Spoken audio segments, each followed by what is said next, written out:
Assalamualaikum warahmatullahi wabarakatuh. Selamat siang adik-adik, gimana kabarnya hari ini? Alhamdulillah baik kak. Masih semangat untuk belajar? Semangat kak. Baik, sebelumnya kakak perkenalkan diri kakak terlebih dahulu ya, karena kakak merupakan pengajar baru di BO ya. Perkenalkan, nama kakak Nancy Briliana Putri, boleh kalian panggil Kak Ici atau Kak Berlin juga boleh. Di sekolah pembelajarannya bahasa Indonesia sudah sampai materi apa? Puisi sudah belum? Belum kak. Oh, belum ya.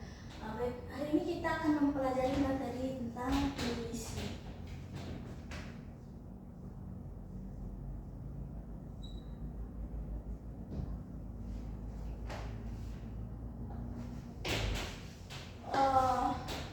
Sebelumnya adik-adik tentu sudah pernah belajar atau bahkan menulis puisi sebelumnya ya.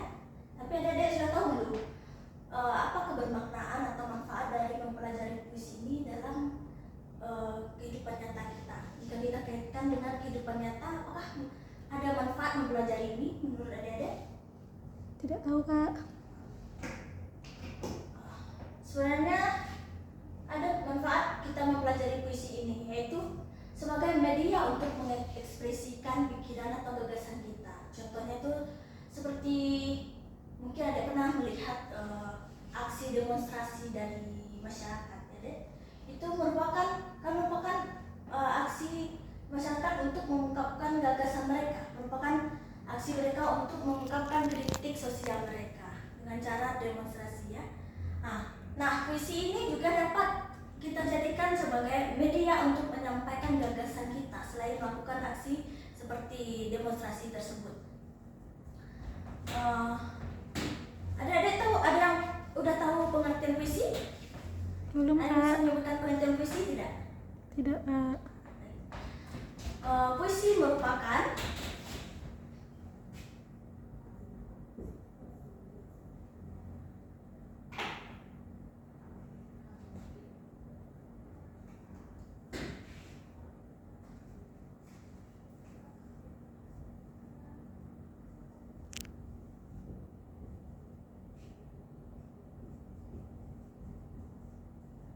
Puisi merupakan karya sastra yang mengungkapkan atau mengekspresikan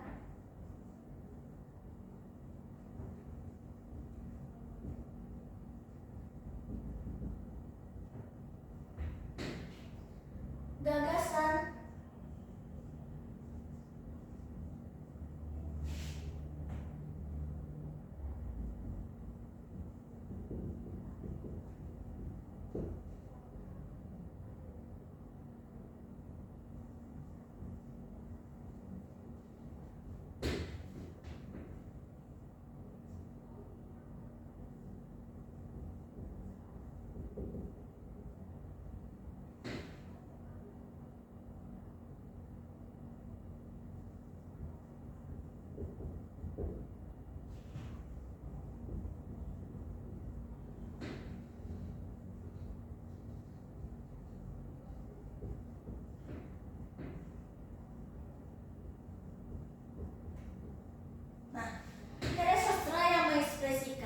gagasan, pemikiran, dan emosi penyair yang ditulis melalui bahasa yang indah dan bermakna.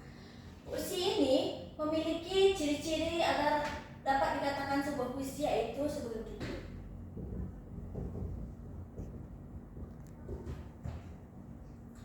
Yang pertama yaitu ditulis dalam larik dan bait.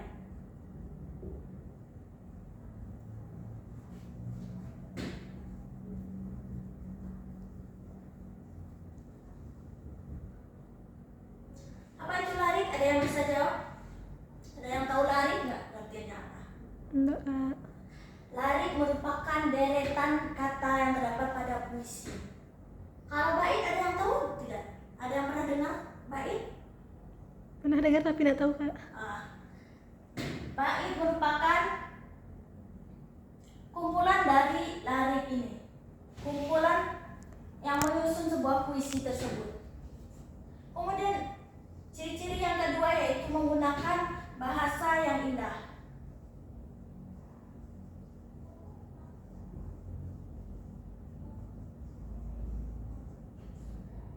Kemudian mengandung hati dan pikiran.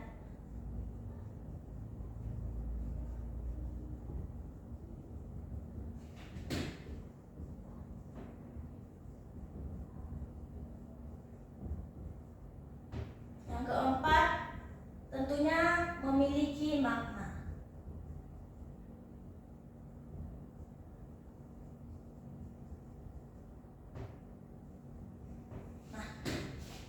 Mengenai konsep puisi dan ciri-ciri ini ada yang ingin ditanyakan nggak, Adik? Udah paham? Sudah kak. Jika ada yang ingin ditanyakan, silakan angkat tangannya. Tidak ada? Tidak kak. Cukup. Baik, kita lanjut kepada subbab berikutnya.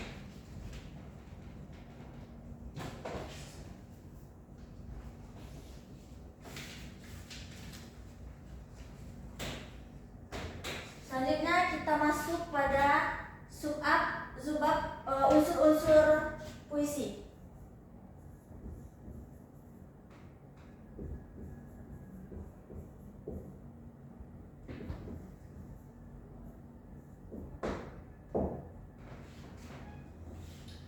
Dalam menulis puisi tentu tersusun atas beberapa unsur-unsur pembentuk puisi tersebut ya. Yang pertama ada unsur citraan.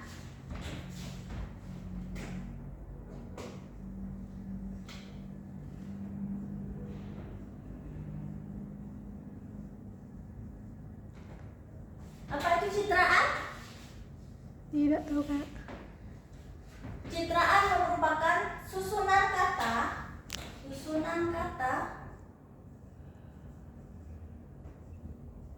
yang memicu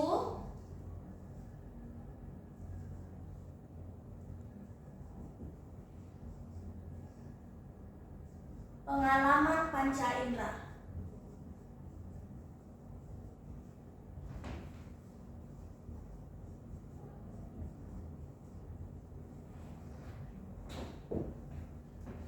Susunan kata yang memicu pengalaman panca indera. Maksudnya di sini, kata-kata yang ada dalam puisi tersebut memberikan kita kesan yang memberikan gambaran terhadap pengalaman panca indera kita. Apa saja itu panca indera kita? Mata, telinga, Ya, kita sebut dengan indera penglihatan, indera pendengaran, indera perasa, indera peraba, kemudian penciuman, penciuman. Yang pertama, indera penglihatan.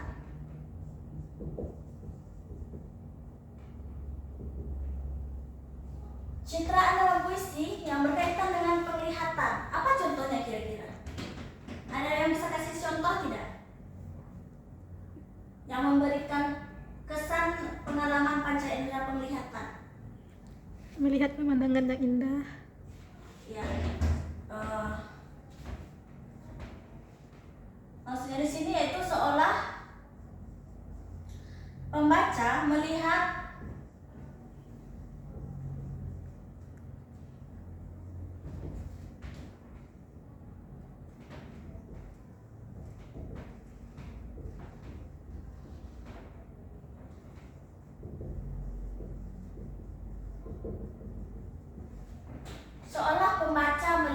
objek yang disampaikan melalui kata-kata yang ada dalam puisi tersebut. Contohnya seperti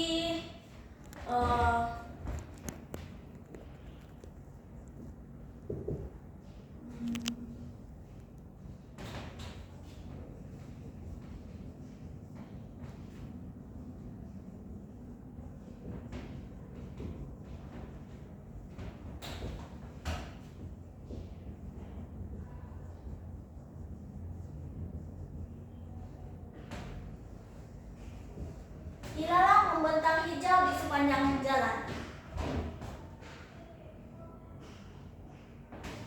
Kira-kira dengan membaca saja terbayang nggak seperti apa ilalang yang membentang di sepanjang jalan bagi adik-adik? Terbayang kan? Nah, itulah yang disebut dengan citra, memberikan kesan seolah-olah pembaca itu menyaksikan secara langsung. Kemudian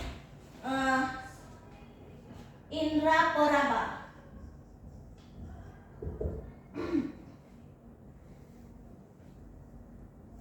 Apa itu citraan indra poraba? seolah pembaca bisa menyentuh objek yang disampaikan. Nah, betul sekali. Seolah pembaca dapat merasakan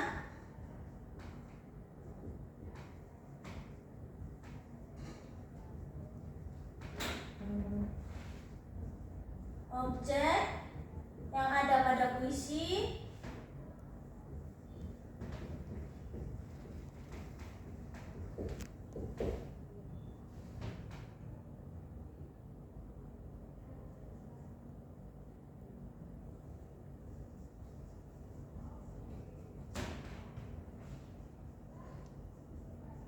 dengan indera kulit ya. Contohnya seperti apa? Kalimat yang mengandung citraan indera peraba. Ada yang tahu?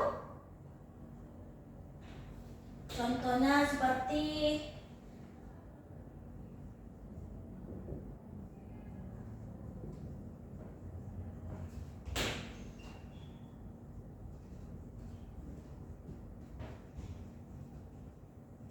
cintamu selembut sutra. Kata lembut di sini biasanya kan dapat dirasakan melalui indera peraba ya. Nah, melalui puisi ini maka pembaca akan seolah-olah merasakan dengan indera perabanya, yaitu indera kulit. Selanjutnya indera penciuman.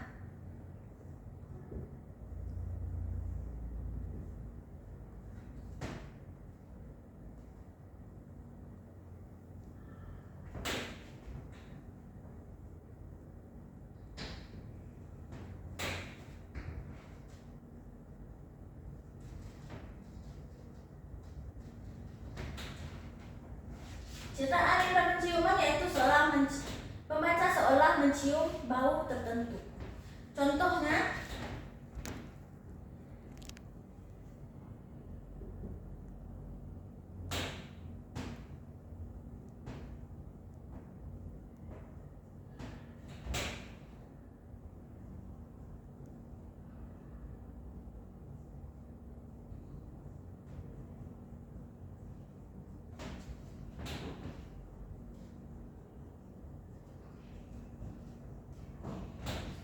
kata semerbak melingkupi ruang hati. Semerbak ini kan biasanya menggunakan indera penciuman kan? Nah, itulah contoh citraan indera penciuman. Selanjutnya indera pendengaran.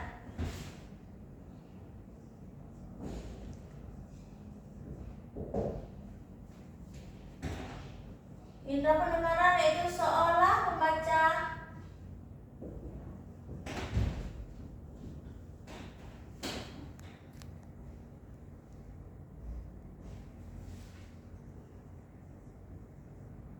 memperoleh kesan suara. Contohnya semerdu kicauan burung.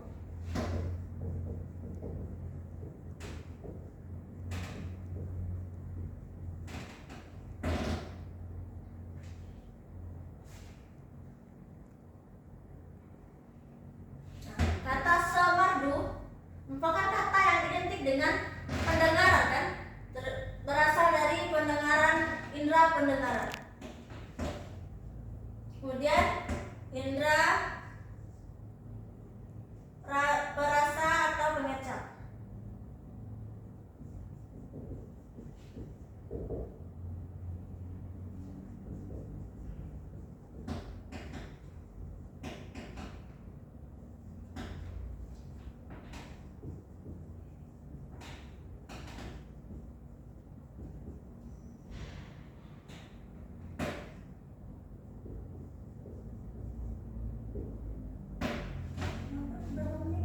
Udah 14.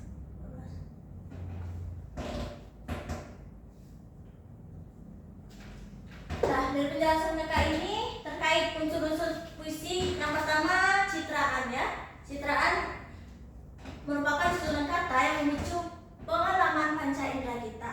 Yang pertama di indera penglihatan, indera peraba, indera penciuman, kemudian indera pendengar dan indera perasa. Dari yang kakak jelaskan ini, apakah sudah paham semuanya atau ada yang tidak dimengerti tidak? Paham nggak? Paham. Oh, oke. Jika tidak ada pertanyaan, berhubung waktu kita sudah habis, karena kita udah mau istirahat bentar lagi ya. Baik, sampai di sini dulu materi kita. Selanjutnya kakak ingin bertanya apa dari pembelajaran kita ini, apa yang kira-kira pembelajaran yang penting menurut adik-adik? Coba sebutkan satu pembelajaran yang dapat diambil yang bermakna menurut adik. Puisi bisa digunakan untuk mengekspresikan perasaan. Bagus sekali, tepat. Puisi ini dapat kita gunakan sebagai media ekspresi. Contohnya seperti dalam kritik sosial juga, atau mengungkapkan apapun itu gagasan kita. Sekian materi kita hari ini. Untuk pertemuan selanjutnya adik persiapkan, kita melanjutkan materi ini, kemudian akan ditambah dengan materi menulis puisi. Kita akan mencoba untuk menulis puisi. Coba adik baca-baca dulu di materi di bukunya, supaya kita dapat belajar nanti minggu depan tentang materi menulis puisi. Baik, sekian dari kakak. Mohon maaf apabila ada kesalahan. Wabillahi taufiq wal hidayah. Wassalamualaikum warahmatullahi wabarakatuh. Waalaikumsalam.